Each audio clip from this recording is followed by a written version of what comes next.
Oop. How are we doing, Nick? Finds his seat.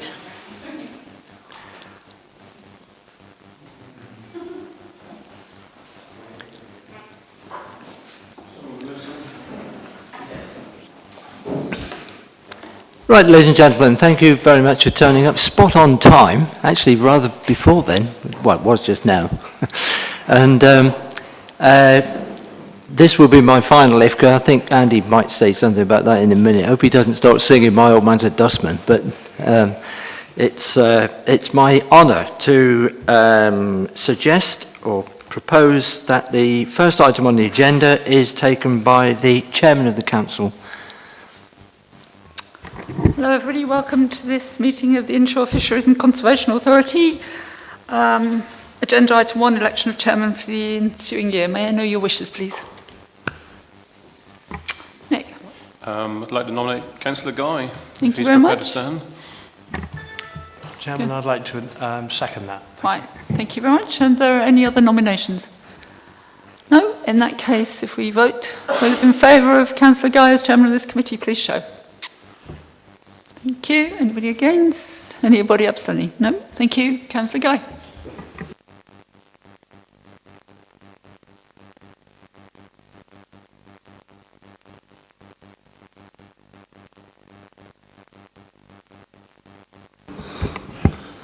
Thank you once again for electing me as chairman for this ensuing year. I will do my best for the IFCA, and thank you for electing me. Right, we'll move on now to agenda 2, election of a vice chair. May I know your wishes? I'd like to nominate Tim Alsop. Is there a seconder? I'll second that. Councillor Chairman. Are there any other nominations? Those in favour? Unanimous. Thank you. Tim, would you like to come and take a chair?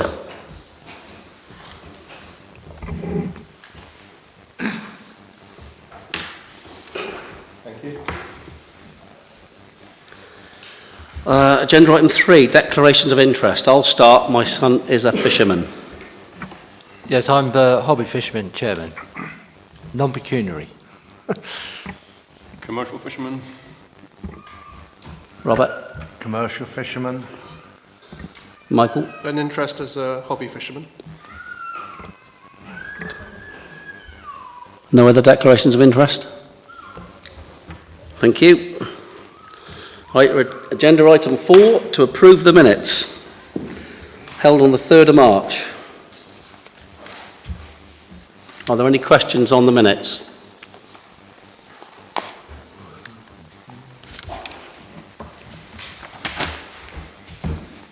Michael? Happy to propose the minutes, Chairman. Is there a seconder? Amanda? Those in favour? Thank you very much. Urgent items. I've got a little to say. This is, as far as I know, Steve's last meeting as Chief Fisheries Officer. He doesn't like praise or acknowledgement, but I'm not going to go on and say anything too much about Steve. He was a driving force with the Sea Fisheries Committee, which started in 1970, and then the IFCA was formed in April 2010, which he has done an exceptional amount of work for the IFCA. And I'd like to thank him for encouraging me to do what I do for this IFCA and what he does for the IFCA. And I wish him all the luck in his retirement. And I think he deserves a round of applause for all the work he's done.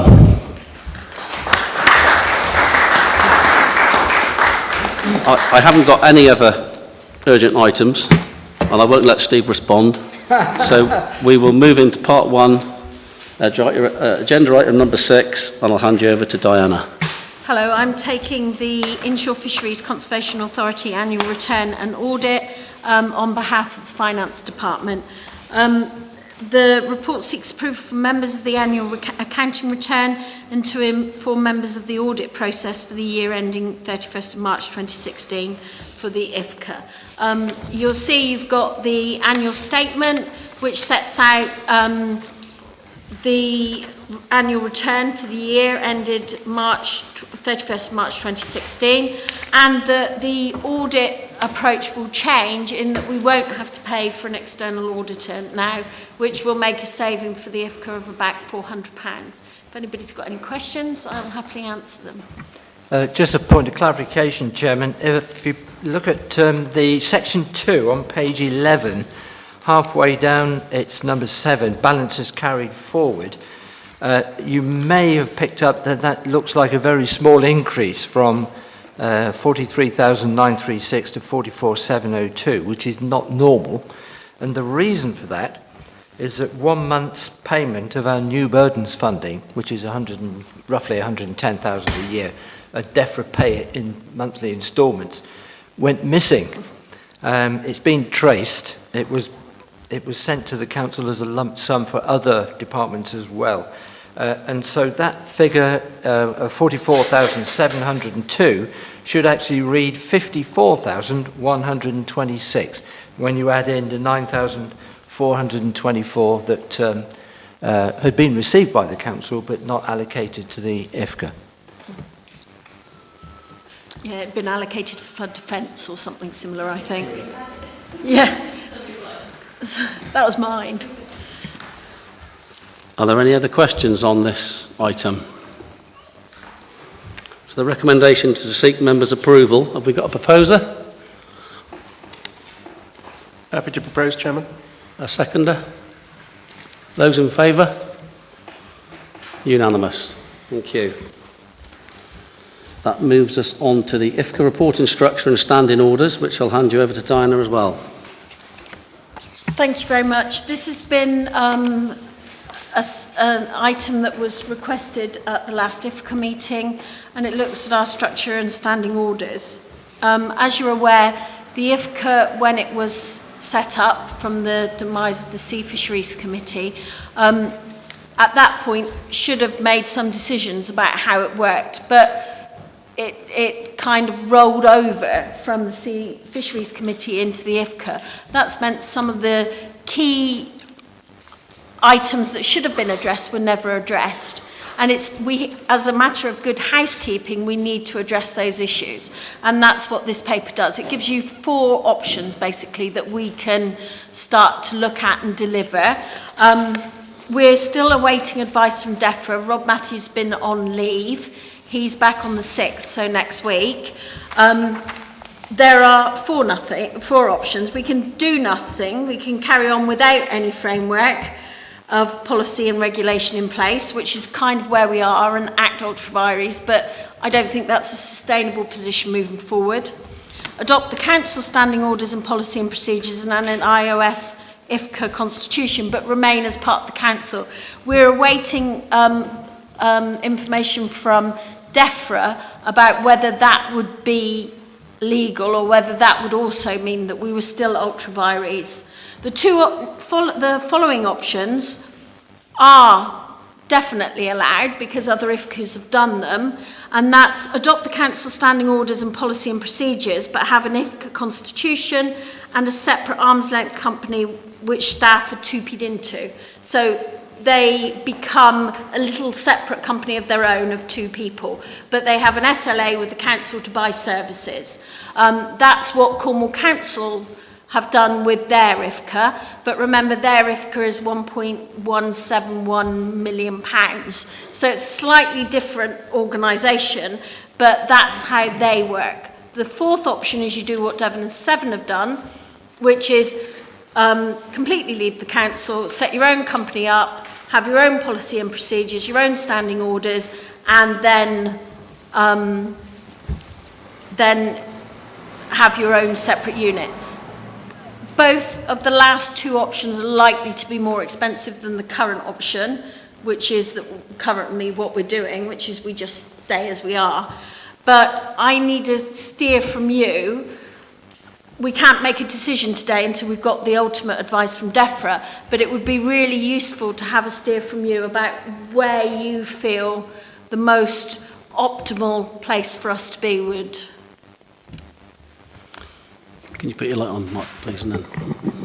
Yeah, Robert. Mr. Chairman, in view of the fact that we are still awaiting some notification from DEFRA, also the fact that there's been a lot of work put into this, thank you, but it is a lot to digest in a week, and we need to make the right decision, and I would like to propose that we actually defer this item until we've had a chance to consider it further. I'm not suggesting we leave it till as long as the next IFCA. I understand Diana's reasons for wanting to get this put to bed. However, I do think we need a little more time, and I'd like to propose that we have a special meeting at your convenience, Mr. Chairman, to discuss this item when we have a chance to look at it further. Thank you, Robert. Amanda? Well, as I understand it, recommendation 1 can go ahead today. It's only recommendation 2 that is subject to the information from DEFRA, is it not? Yeah. I'm not at all happy with us not having a proper framework of processes. This is something which has been it's not that we've only had a week to think about it. We have actually had rather a long time to think about this. It's a matter of grave concern, and I would propose recommendations as they are written. The reason I wrote it like this was that if we formally adopt our standing orders as a council, what it means is that both members and staff are protected within those standing orders. At the moment, we're not within any framework, which means, God forbid, that if anything went wrong, it would be a terrible muddle to try and sort out.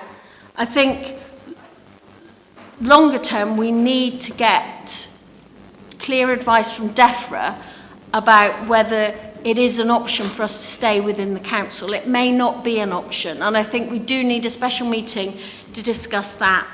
I think what we could do at this meeting is say what we can't do, what we don't want to do. And I would suggest that you might want to think that option 4, which is going completely as a standalone company, is not an option that we want to proceed with, because it's just because of the additional cost that it might give to the IFCA. I would like, if there are any other members, Colin, to say a few words on this. Yeah, I can just say a little bit. I went to a meeting with David Abbott about my position as the MMO member of your IFCA, and also I understand the MMO appointed gentlemen, ladies, have had recent sort of updates to terms and conditions for appointment by letter. Yeah. So that also includes this is a standard set of terms and conditions for MMO appointees that needs to also be taken into consideration, but it complements what you're trying to do to make sure that you have surety, certainty, and you're being looked after from your interests, as that is also reciprocated to us as the MMO for appointing you in your professional capacity. And I'm thankful for you that returned your letters so far. But I can provide that documentation. It's standard. It's able for me to share it with you quite freely. But that needs to dovetail in, I would say, because on part 1 it says there's no member code of conduct for the IFCA members. Not all IFCA members. There are some. So I can pass that document to you, Dan. Yeah. Are there any other members who would like to speak on this matter? Because I think I would like to do something about it personally, because it puts us in a precarious position, I think. No. Mr. Chairman, if I may. I know what Robert means is we need time to discuss it. I mean, I tend to favour number 2.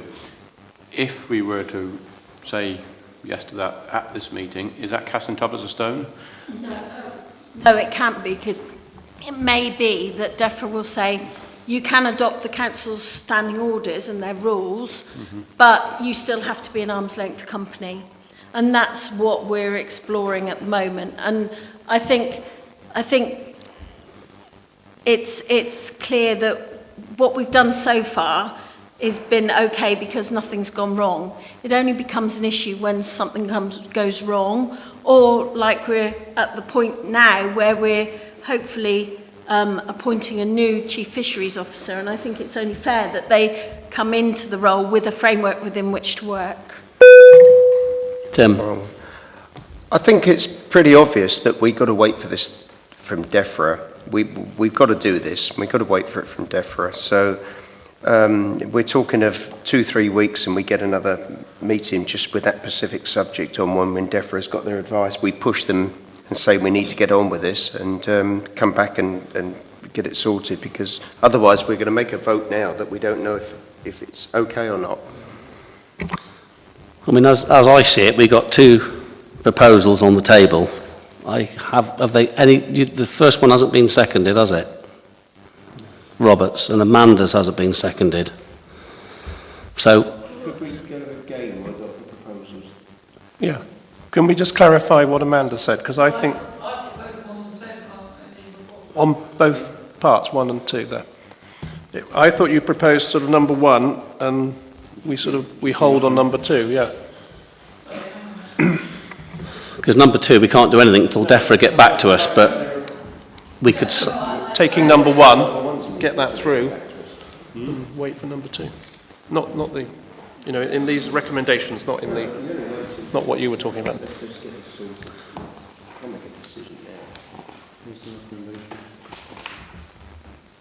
Can I suggest something? Can we say we definitely don't want 1 and 4 of the options, and that it's between 2 and 3, which gives me a framework with which I can discuss with DEFRA?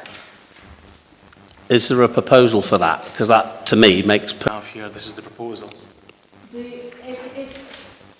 It's a draft constitution based on the one that Cornwall's got. Yeah. There's lots of things we would have to change, because Cornwall's got a cabinet system, we don't, for example, and there are other bits and pieces. But I think the general framework of the constitution is actually really rather good. And I think it would be a really positive step for us to have a constitution for the Isles of Scilly because it would give us a framework in which we can all work. Okay, on page 70, 39.1, you still reply to members and co-opted members must abide by the code of conduct adopted by Cornwall Council. I suggest we change that. Yeah. Sorry, Yes, Chairman, there's also an issue on page 59. It said the quorum for meetings shall be 3. Well, it's actually 2, because the statutory instrument that set us up does specify 2 members make a quorum. One elected member and 1 MMO appointee. Kate. There's another part in this constitution that says we'll be part of Cornwall Council and have 21 members. So what I was trying to establish was we're not agreeing to this text. No. We're just agreeing to the principle, so we don't need to go through No. all of these things now. No. Robert. Mr. Chairman, I think we're all agreed we need a constitution. It's the detail of that we've got to agree. I think that's what Diana's stated in what she just said, and Amanda proposed it, and Tim just seconded it. I think we'll define it as we go, but we're actually going to start a proper constitution to make us legal. That's where we are. I think everyone is happy that that's the way forward. So I'm going to take a vote now that we move forward, eliminating 1 and 4, looking at 2 and 3, and coming up with a constitution. So can I show of hands, those in favour? Move forward. That's unanimous, so that's good. Right, is everyone clear and happy on that, yeah? Good. Chairman, can I just make the comment that to reinforce the point that DEFRA must really be encouraged to reply very quickly on this one, because it is not right and proper, particularly as we are about to appoint somebody into a role, that they must be given a deadline to reply. There is an association meeting, I think, in a week or 2 weeks' time, where DEFRA will be around, where we might be able to get things moved on. I hope. Right, thank you. Agenda item 8. I'm going to hand you over to our Chief Fisheries Officer, Steve. Yeah, thank you, Chairman. You made a comment to me about 2 weeks ago. There's no point in putting this on the agenda because you've already agreed to do it. But I did say to you, if you remember, that this is not the same draft bylaw that was considered in January. because that one, if you remember, included stuff like pot limitation and a bag limit. So therefore, this is not the same bylaw at all. It's a non-commercial potting permit bylaw that gives permits to hobby fishermen, well, as outlined in the draft bylaw. I kept it fairly simple because I think it should be simple. And I know that Robert Francis asked me to include all the other legislation as well, but that's actually covered by either our own bylaw or national legislation, such as minimum size of fish and so on and so forth. That's actually covered elsewhere. There's no point in double handling it. So this is purely a permit bylaw to solve or go some way to solve the problem which was highlighted at the last IFCA about unmarked gear, and as in the minutes that you can see in front of you on page 83, where it's badly marked, a lot of unmarked gear and a lot of trailing rope and so on as a navigation hazard. It's merely to deal with that and to create a permit system whereby the IFCA has some control and management over hobby fishermen by issuing permits. The tags, which could be sold to the as part of the permit, should be, as I mentioned in the report, they're not that expensive, £350 roughly for 1,000 of those, and the cost recoverable, that's in the financial implications, 4.1, from the applicants for the price of a permit. But that is a later stage, because the next stage, of course, as you know about bylaws, they're not quick, they're not easy, and it takes about 2 years. So the next part of it is really, assuming you agree to proceed tonight, is the consultation with the hobby fishermen. Robert.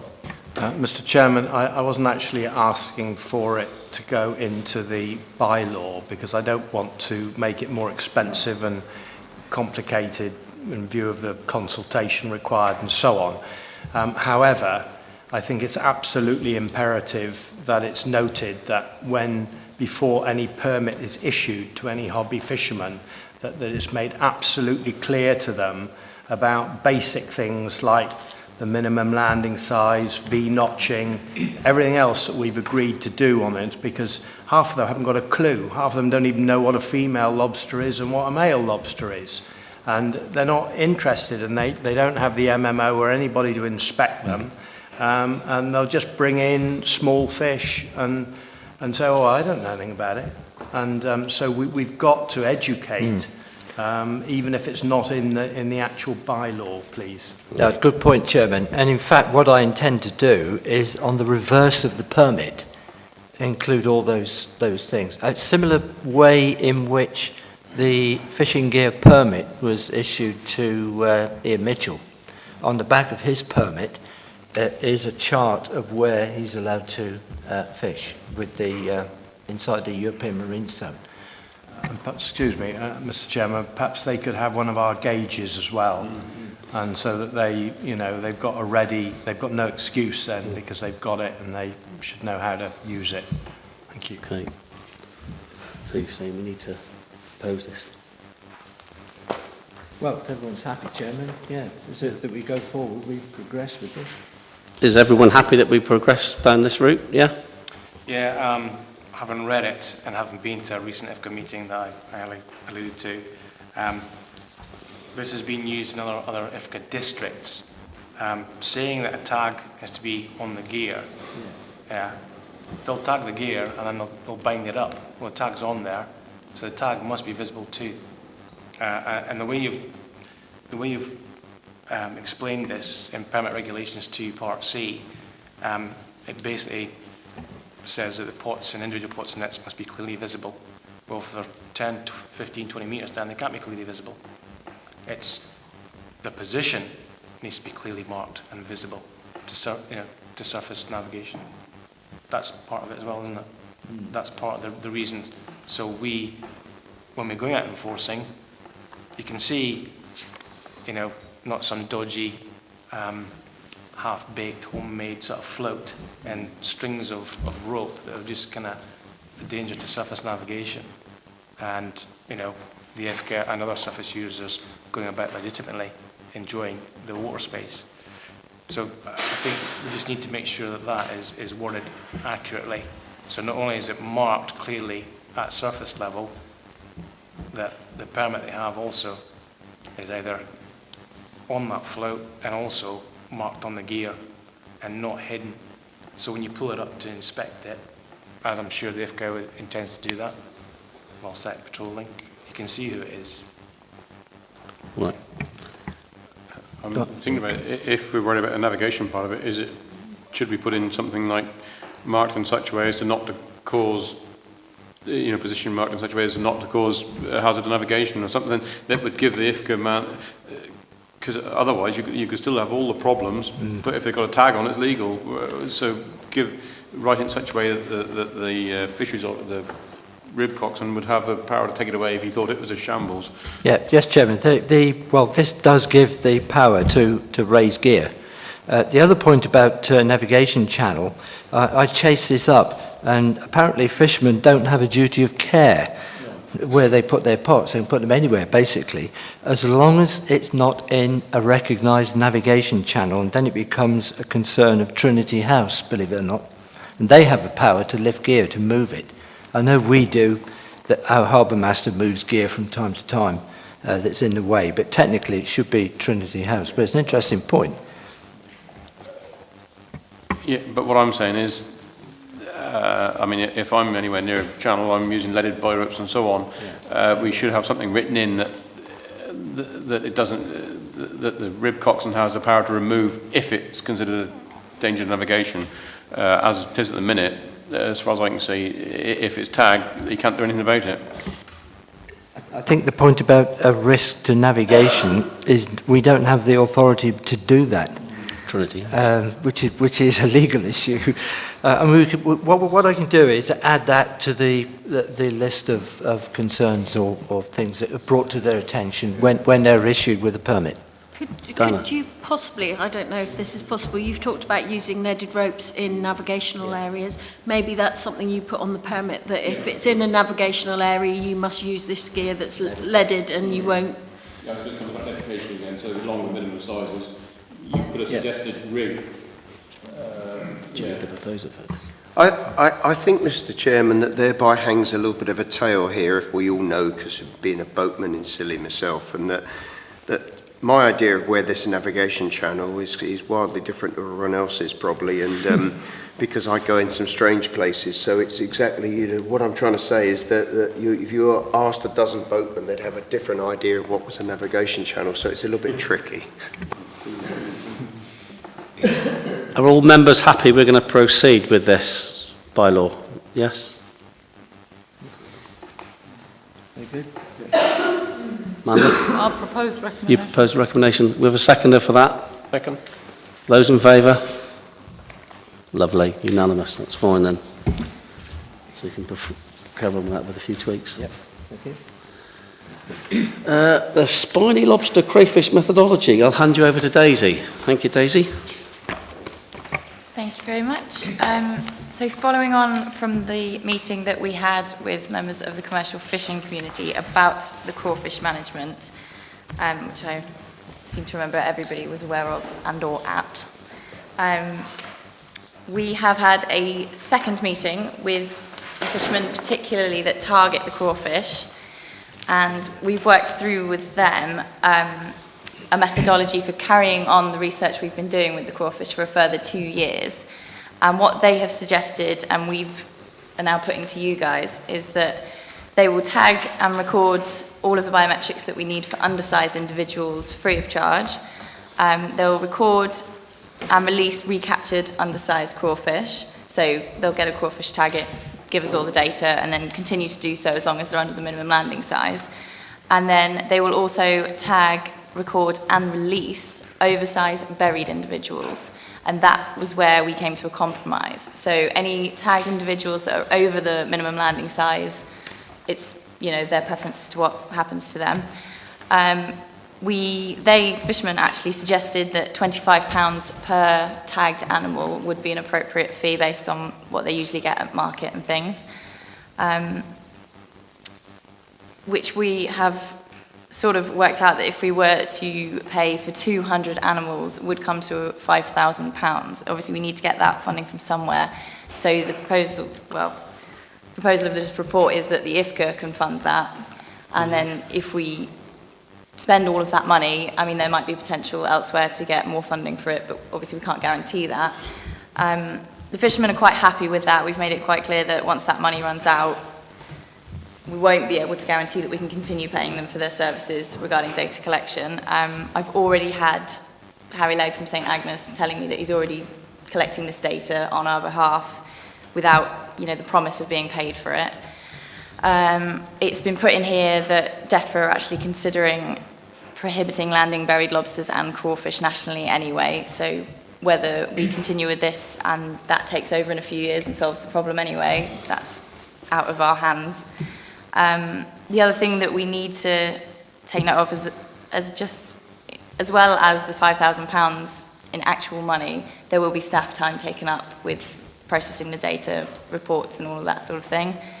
And in addition to the data that the fishermen will collect for us, to carry out a comprehensive stock assessment of the crawfish, which is what has been requested, we are going to need data on the rest of the animals that aren't being sampled. So whether we do that by sending staff members to sea on board fishing boats, quayside collection has been done before, but it's not convenient for the fishermen or anyone else really.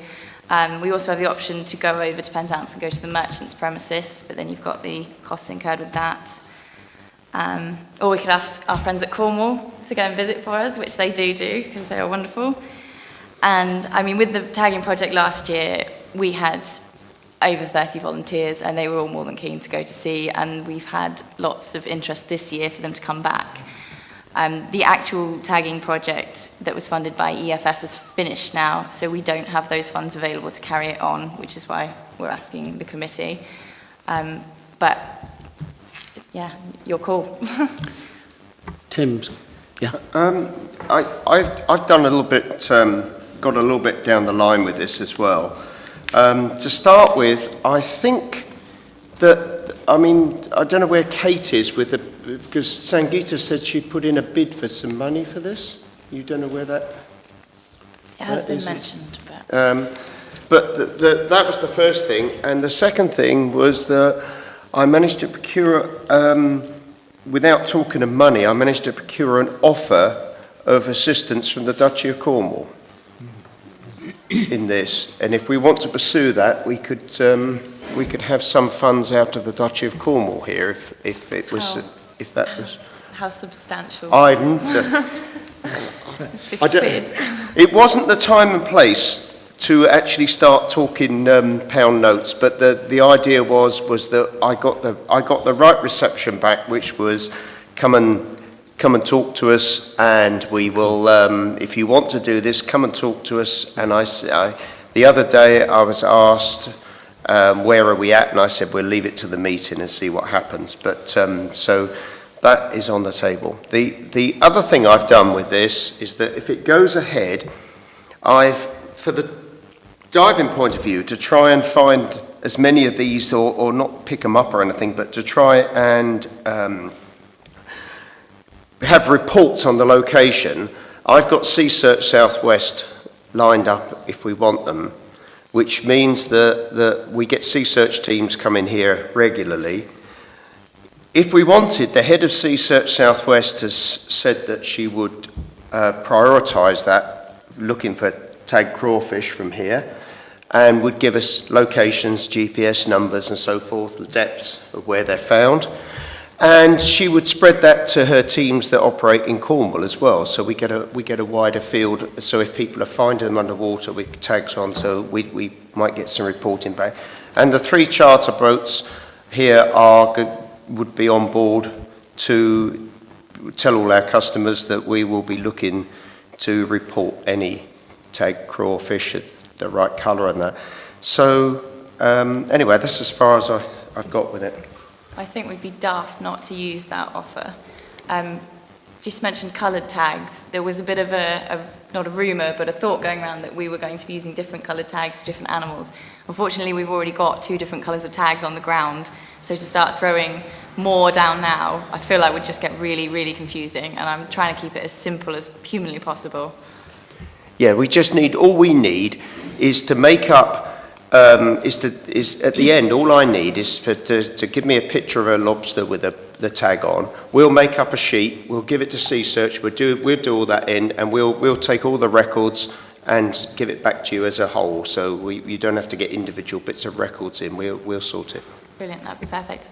With the duchy, I'm assuming they've had the final tagging report, but if they haven't and they want a copy of that or any further information about it, then if that would help them make their decision, then brilliant. Diana? I think from my perspective, we can't bet on any money from any external bodies now because we don't know for sure that we'll get it. I think what we can do is take a decision on the £5,000, and then if we get extra money from Natural England or the Duchy, that's great, and that can then push out the IFCA money that we're committing to putting in. Does that make sense? I think it's a valid point. Nick? Mr. Chairman, I'm totally in favour of the project. My only concern is that I don't think you'll get 200 buried hens. So my suggestion would be that you just tag 200 crawfish in July and August when you've got volunteers here and be done with it. Because your buried hens are in sort of September, October. It probably won't be fit for your volunteers to go out if the boats are out even. And I don't think you'll get up to that number. So I would say we say, yeah, £5,000 and do it and get it done with just hen crawfish, even some cock crowfish. If you want science, you might as well have both sexes. Yeah, absolutely. The more buried females we get back in the sea, the better. Fine, but I mean, hen crawfish now will be carrying berries in September, so you're saving a hen crawfish for the breeding stock. We get hung up on berries, external berries on a fish. If they're not external, they're growing internally, so it's still a breeding female. Kate? Thanks. I've got a few questions, but also just to come back on the money question, headed our way. So Natural England did put in a bid for internal evidence funding this year and got it. So we do have some funding, which was for the proposed EMFF application, which was to do with crawfish larval settlement, I think. And so I think the proposal that Joanna put together was for Natural England to provide some match funding for that proposal, which obviously hasn't been put together yet because the EMFF hasn't been open, maybe just is now. Opened yesterday. Yes, yeah, so maybe that can go ahead now. So that is funding for crawfish work, but it's not so much for this tagging. But then it's agreed funding for crawfish work, and it's agreed that it's going to go to the IFCA. So if the IFCA wanted to use it for this instead of as match funding for that project, and I don't know about how much match funding is needed and what the amounts are, and so there might be, it could be used for this instead, is what I'm saying. That might be a good thing to consider, because I think EMFF will take potentially longer than we've got this season, as we're already getting into it.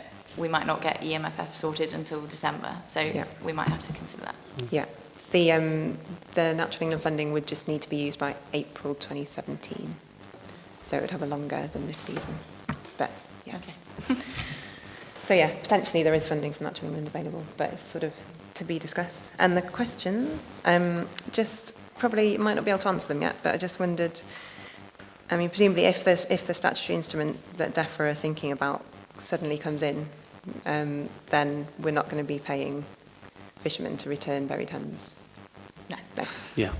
And just if they did, which seems unlikely from what you said, but if they did catch loads and loads of buried hens and return them and get compensated, well not compensated, get paid for that, and the budget allocated for a year was used up, would all the work just stop, or do you think the tagging would carry on, but This is something we discussed with the fishermen, and I think once we have run out of funding to reimburse them or whatever for collecting that data, it's just going to be their choice. I mean, some of them were of the opinion that actually if they recapture a tagged individual, they've probably already been paid for the animal once.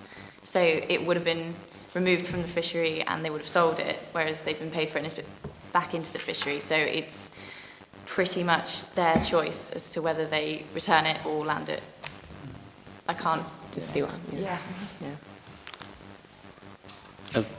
You got any more questions or? Yeah, I do have one Yeah. more question. Sorry. Keep going. So it's just about so in paragraph 2.7, there's 4 options so you said that the IFCA would need to carry out some additional work alongside this, and there's these 4 options. I just wondered, is there a preferred option or a plan, or are you asking? Personally, I think the best option would be to go to sea. So option 1. IFCA staff or IFCA volunteers to go to sea as and when they can, and to collect the data on all of the crawfish caught, because it's just too much to ask fishermen to do that during their days at sea.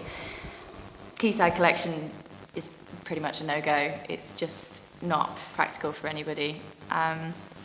Merchants' premises visits, Cornwall IFCA are already doing a pretty awesome job at that, so I'm sure that can continue and sort of supplement the data that we're also able to get going to see ourselves. So I think 1 and 4 are probably likely the best options there.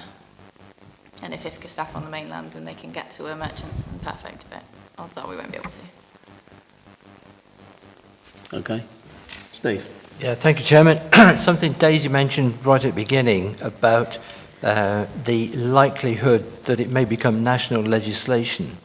You won't be allowed to land buried crawfish or lobsters. I had an email yesterday which outlined that, and it said the proposed prohibition on landing buried lobsters and crawfish is in line with the current domestic legislative consultation exercise underway in England.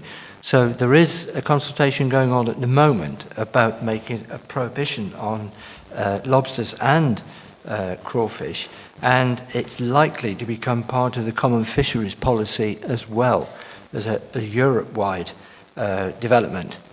However, I don't know what will happen after June the 23rd, but regarding that, because it's not actually legislation yet, but it might be worth pointing out that the whole reason for this discussion at the moment, if you go back two meetings ago, was because of a proposed bylaw, and it may not be required. We may not need to do it because it'll be a national legislation. Tim? I answered some of the question that Daisy asked about what happens when the tagged ones. I've been asking some of the fishermen, just going around and saying, what if? Before you sign up to this, what if? And what if this research shows that, one question I asked was, what if this research shows that there is an area where they all tend to migrate to? If it does start to show up an area where they tend to go to, how would you feel about further measures? And the answer generally was fine. If that's the case, if you can prove the science, we'll go along with it, and we can have a ban. Then they're very, very willing. And I asked about the tagged ones, and not all, but a number that was spoke to seemed to think that, well, if it's tagged, we'll probably stick it back again anyway. So I got the feeling that there was a good vibes about this, and it's sort of going in the right direction.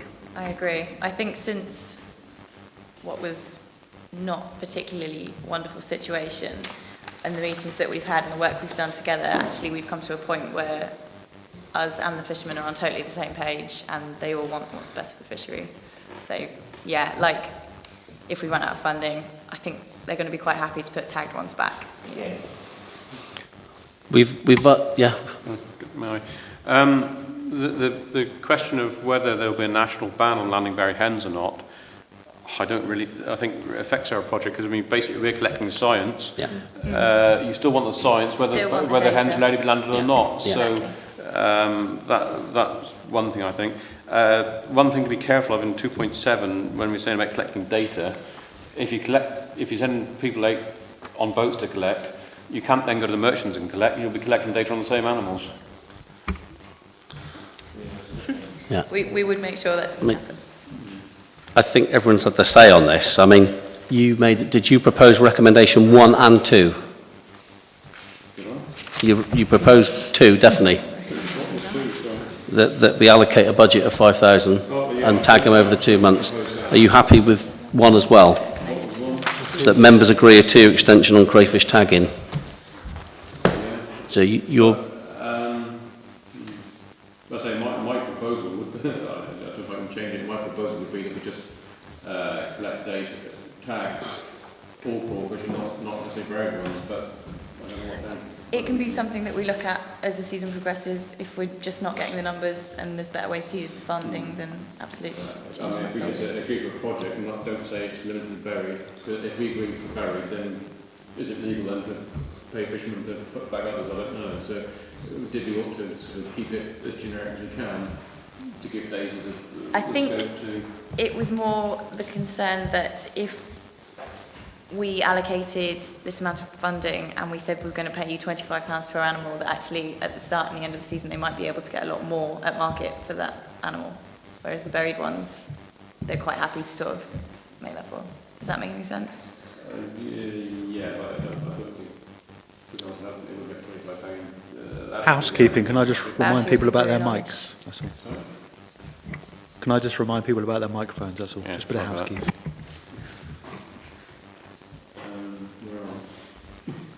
You finished. Are you going to... What do you want to change the recommendation? Oh, no. I thought I'd switched mine off.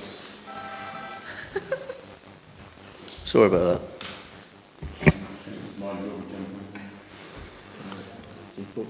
So what about your recommendation? Well, can I change the recommendation? Yeah, of course you can.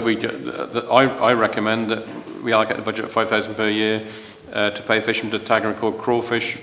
Well, that says it. Don't mention buried crawfish, just crawfish. I think that the detail about buried hens is in the detail of the paper, and the actual recommendation is just that we carry on tagging for 2 years and we agree to allocate budget for fishermen to tag and record crawfish. So it is broad enough for the sort of finer details of the project to change. Yeah? Yes, I'd like to recommend it. Okay. Is there a seconder? Those in favour? Unanimous. Wonderful. Thank you very much for that. Agenda item 10, Habitat Regulations Assessments. I'll hand you over to Steve. Yeah, thank you, Chairman. This is a bit of a non-report, really, because the provisional deadline, which I gave to Natural England to complete the 2 HRAs, Habitats Regulation Assessments, one for potting and one for netting, the provisional deadline was the end of June. So they're not complete. Kate's got the latest version of the potting HRA at the moment, and I've given Tim the Appendix 5, I think it is, with all his data that he's collected. But there is a considerable bit of work to finish yet on that. For instance, I need, the database of the video and all the graphics that Tim took as well have got to be included as well. So there is a fair bit of work to do as yet. So really, it's really just to give member an update of where we are, or where I am at the moment with this. And that's it. I'm sorry that I can't give you the HRA because it seemed a bit of a waste of time saying it's not finished yet. Are there any questions for Steve? Kate?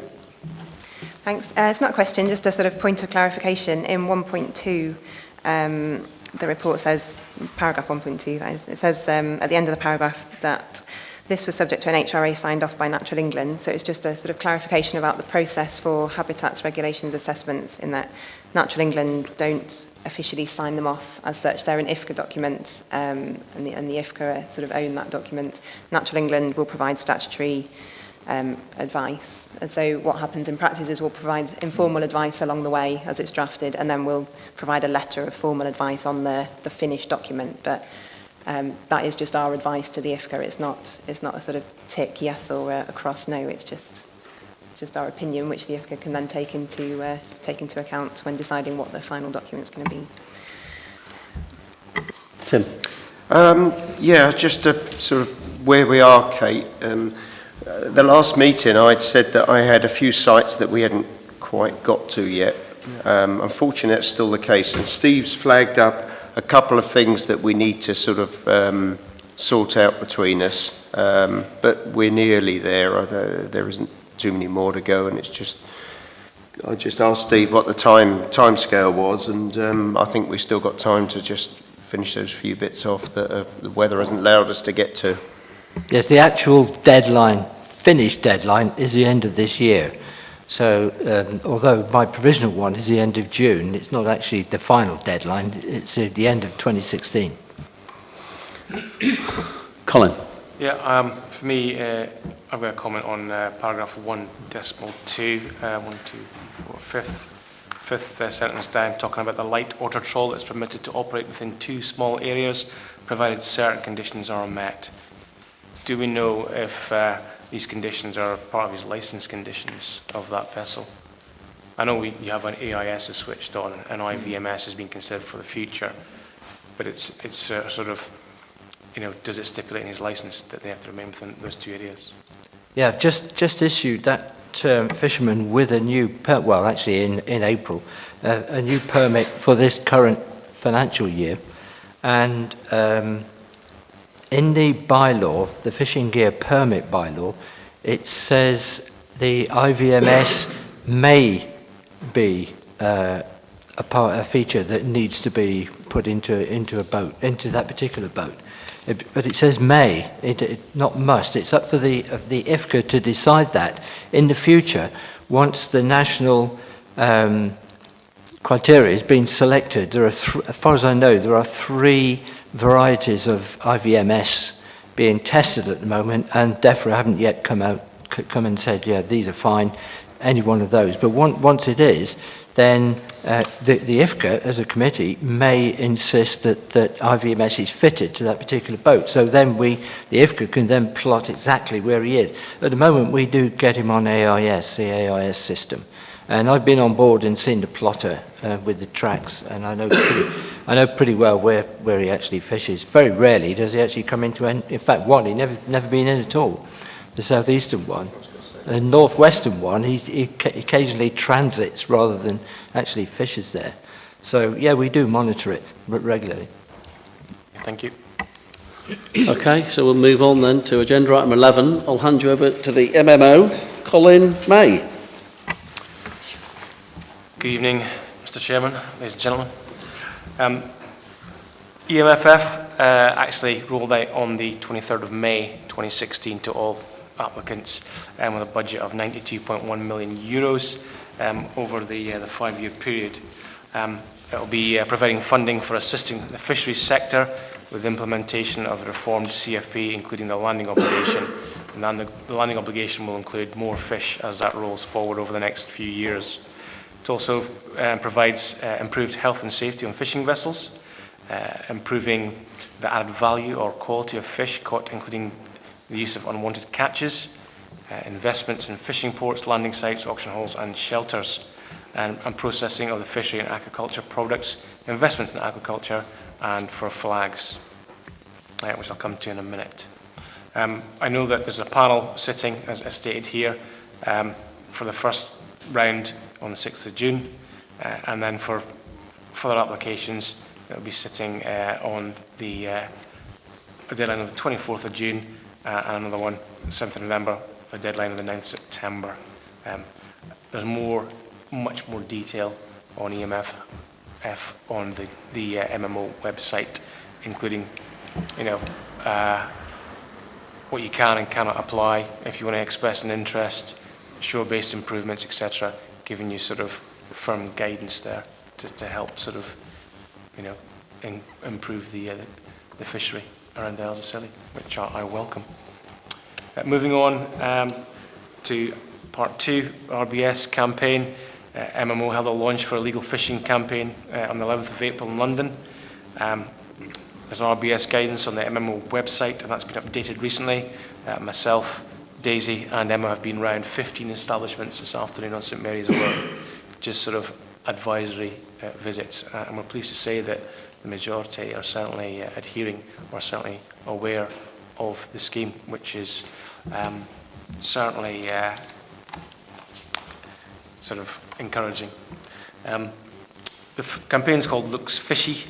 We've been handing out sort of our flyers from MMO HQ, and we're working alongside the National Federation of Fishermen's Organisations, Angling Trust, British Hospitality Association, Seafish and IFCAS, and that's to encourage people to be vigilant about the sources of the seafood they buy and the campaign is targeting consumers, restaurants, and via Seafish, the fish and chip shops. And it's National Fish and Chip Day tomorrow, apparently.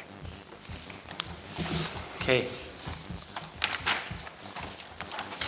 Moving on to the flag, pleased to say that the Isles of Scilly and Cornwall flag has been successful in the recent application. 10 applicants nationwide, and a considerable amount of effort went into reviewing the application, and I'm pleased to say that I hope that in future you'll be able to engage with the flag to make sure you get access to EMFF funding as well. On the fourth part, marine plans, I'm pleased to say that Neil Gray, who's a former marine officer in the enforcement side in Plymouth, has now moved across into marine planning.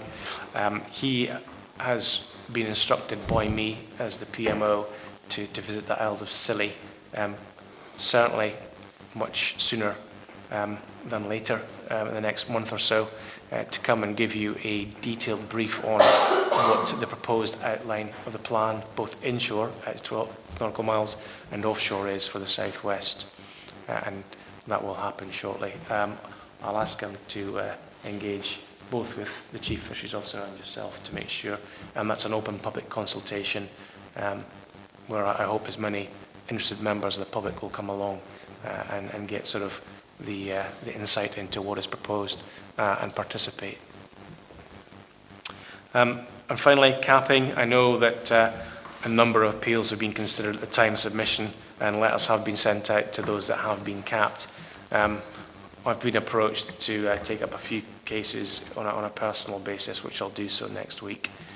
So if there's anybody that's kind of lagging throughout the island chains, then I am, happy to assist and take a case forward on behalf should deadlines have been missed, and try and seek some sort of, way forward if that's possible. Okay, so that's up for offer, because I know that one or two people are slightly sort of concerned that perhaps that they haven't been heard fairly. Okay, pending your questions, that's my brief. Amanda. Yeah, I'm happy to propose that we note the report, but just a small plea, and one that Diana is very familiar with. For the first use of acronyms, could we have the word spelt out in full? Because I think we're trying to encourage people to follow what we're talking about. And in the hope that a member of the public does read this, they might think that the Royal Bank of Scotland is organising a campaign against illegal fishing. I have to apologise, that was my fault, because yes, you've heard me on this one before, yeah. But there are loads of acronyms in here, and a member of the public would struggle to read this. I had translated his report, so it was my fault. Noted. Noted. Steve. Yeah, just a quick clarification of the comment, the bullet point on flag, which Fishermen's Local Action Group is what it stands for, incidentally. Colin is quite right. The Cornwall and the Isles of Scilly flag has been successful in their recent application, but it's only the first stage, so it's not actually in place yet.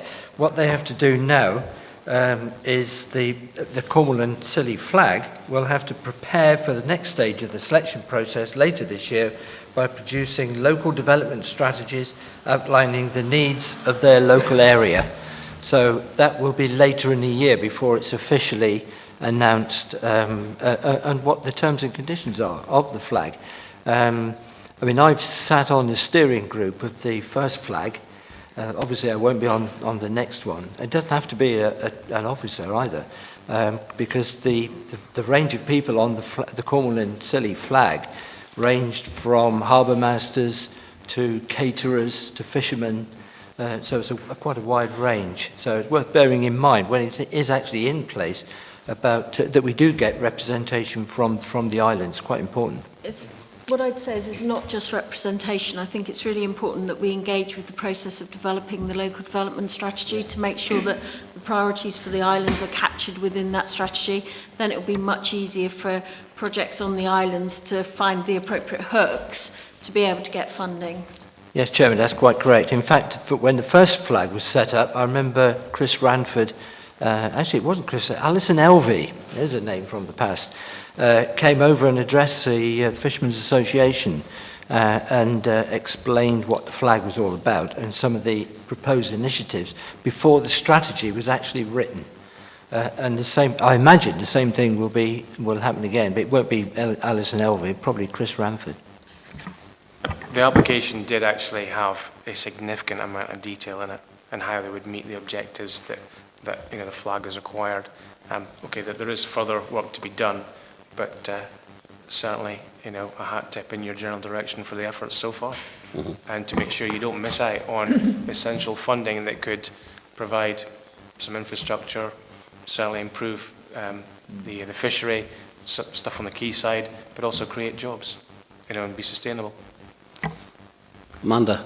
Yeah, I note the EMF panel, the deadline for applications is June the 24th. Now, given the referendum on June the 23rd, how will that affect the process? I don't know. I will find out. Well, it could significantly affect it, couldn't it? We hope not, but it might. Steve was... Yeah, so just to remind people that I've actually got a paper on flag, and only part 2. Yeah, I'm sure it is. Yes, item 15, Cornwall and the Isles of Scilly Fishermen's Local Action Group. So it's actually a resume of what happened with the last flag and what may happen in the next. It's in part 2. Okay, thank you for your report, Colin. We'll move on to Natural England update. I'd like to welcome Kate back and hand you over. Thanks, Kate. Very nice to be back. So it's quite a brief report because I'd only just got back to work. So staff updates, I've come back, so I've taken back over the position on the Isles of Scilly IFCA. Thanks very much to both Rob Siebold and Joanna Smith, who I think worked with you in my absence. So there's a brief update really on, mostly on survey work. So we've just had our budgets agreed for this financial year. For Scilly, we've got a couple of projects, both to do with seagrass. So the diving project, which is an annual project that happens anyway. So it's Project Seagrass, so the project that come out and do this. But we've given them some funding for the last couple of years. So it's an ongoing project. I think they've been collecting data now for something like 23 years or something like that. So they've got a good stock of data from 5 different seagrass beds they visit. So they'll be doing that again in July. But we've also got some money to look at the extent of seagrass beds around Scilly, which obviously the diving project is too sort of focused to do. So we're planning a drop-down video survey. But that's at the very first stages of planning. So all we know is that we've got the funding to do it, and we can plan it and find someone to do it, and it'll happen this summer, hopefully. More as and when I know more. There's a couple of other things. The digital aerial survey that's gone on for the last couple of years on the SPA birds will potentially happen again, but it's subject to discussion about whether we actually need a 3rd year of data or not, or whether the 2 years of data so far collected are enough to use. So that's still up in the air. And then from last year, the All Island Breeding Seabird Survey happened in 2015. The final report's been submitted and published, but I don't know whether it's been made available to the IFCA, so that's why I included that here. But that report is available if anyone wanted to see it. Oh, and of course, here it mentions the internal bid for funding to help support IFCA tagging research, which we've been successful with. So we've got some money, so we can talk about how we use that, how best to use that. And the other bits, I don't think really need mentioning. If you want to ask me about them, you can, but it's just general update on work. Any questions? Any questions for Kate? No? Thank you for your report, Kate. Right, that moves us on to part 2, which is for information only, which brings me to part 3, which I need to read this out, put my glasses on. Reports of this section of the agenda contain information which are of the opinion of officers contain exempt information as defined in within 7 possible clarifications under section 100A 4 part 1 of schedule 12A of the Local Government Act 1972. Those in favour? No. Right. So there's 2 there, we'll have to leave, please. Yeah, and Daisy. You can stay, you're a member. Yeah. Daisy, after this agenda item, that's it. So you can go. There's no... All right.